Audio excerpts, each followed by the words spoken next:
बिस्मिल्लाहिर्रहमानिर्रहीम। Hello everyone, আসসালামু আলাইকুম। তানিয়াস কুকিং কেপ চ্যানেলে আপনাদের সবাইকে স্বাগতম জানাচ্ছি। আপনারা সবাই কেমন আছেন? আলহামদুলিল্লাহ আমি ভালো আছি। আজকে আমি আপনাদেরকে একটি নতুন রেসিপি তৈরি করে দেখাবো, ডিম মামার ভাইরাল ডিম রেসিপি। আপনারা আমার পুরো ভিডিওটি দেখবেন, আর ভালো লাগে লাইক কমেন্ট শেয়ার এবং সাবস্ক্রাইব করতে ভুলবেন না। এখানে আমি 6টি ডিম নিয়েছি, এগুলোকে এখন আমি সিদ্ধ করে নিব। আর যারা আমার চ্যানেলটাকে এখনো সাবস্ক্রাইব করে নাই, আমার ভিডিওটিকে সাবস্ক্রাইব করে দিবেন। এখন আমি ডিমগুলোকে সিদ্ধ বসিয়ে দেব, আর এদিকে আমি সালাডটা রেডি করে নিব।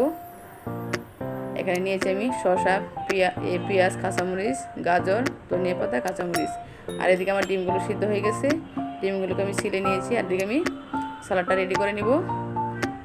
সালাডটা রেডি করার জন্য আমি একটা বাটি নিয়েছি, দিয়ে দিলাম কাঁচামরিচ কুচি, গাজর কুচি, শসা কুচি, তারপর দিয়ে দিলাম ধনিয়া পাতা, টমেটো কুচি, আর দিয়ে দিচ্ছি কাঁচামরিচ কুচি, আর দিয়ে দিলাম চিলি ফ্লেক্স। আমি একটু মরিচ বেশি দিচ্ছি কারণ এটা জাল জাল খেতে খুবই ভালো লাগে। আর স্বাদ মতো লবণ, আর দিয়ে দিচ্ছি কাসুন্দি। কাসুন্দিটা দিলে সালাদেরটা খেতে খুবই ভালো লাগে, অবশ্যই কাসুন্দিটা দেওয়ার চেষ্টা করবেন। আর দিয়ে দিলাম এই তেঁতুলের আচার। এখন আমি সবগুলো একসাথে ভালো করে মিক্স করে নিব। এই সালাডটা এত মজা হয়, আপনারা না গেলে বুঝতেই পারবেন না। আমি একটু বেশি করে সালাডটা রেডি করে নিছি, কারণ ডিমের সাথে এই সালাডটা খেতে খুবই ভালো লাগে। এখন আমি ডিমগুলোকে মাঝখান দিয়ে কেটে নিব, নিয়ে সালাডটা এর ভিতরে দিয়ে আমি ডিমগুলোকে রেডি করে নিব।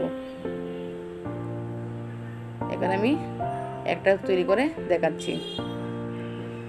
আর যে নতুন আপুরা আছে বা বন্ধুরা আছে আমার চ্যানেলটাকে সাবস্ক্রাইব করে নেয়, অবশ্যই আমার চ্যানেলটাকে সাবস্ক্রাইব করে দিবা। আর যারা আমার চ্যানেলটাকে সাবস্ক্রাইব করেছে তাদেরকে অসংখ্য অসংখ্য ধন্যবাদ।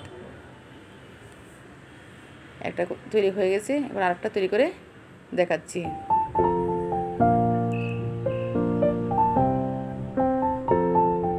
এই রেসিপিটি দেখলে অবশ্যই জিভে জল চলে আসে।